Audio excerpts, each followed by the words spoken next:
Опа, Gangnam Style.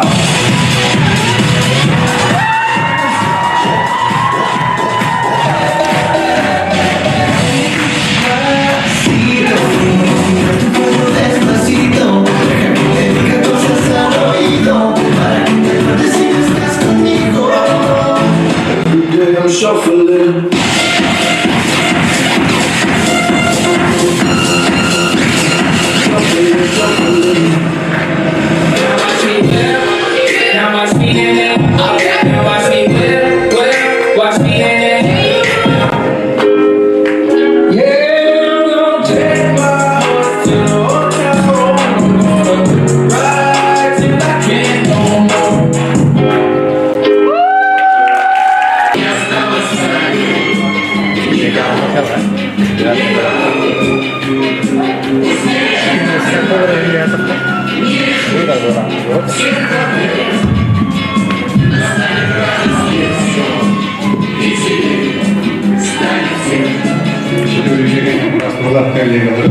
Günde bir duygulatırım unutup Oğuz bir doydum daha anlık değerli tворческой терапии что там bu gayretten olsa yapıyordum.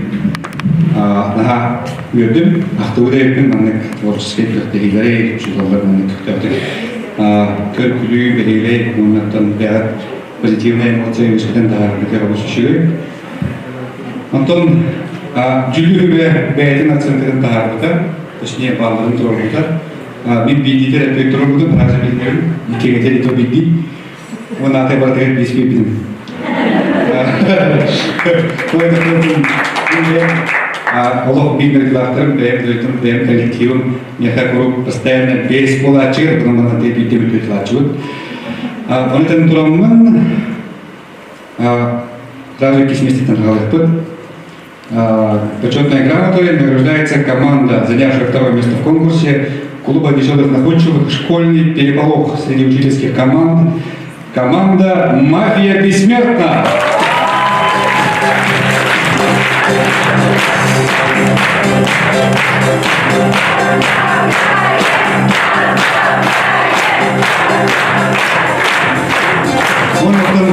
Клуб веселых и находчивых «Восточный место» была команда «КМОН».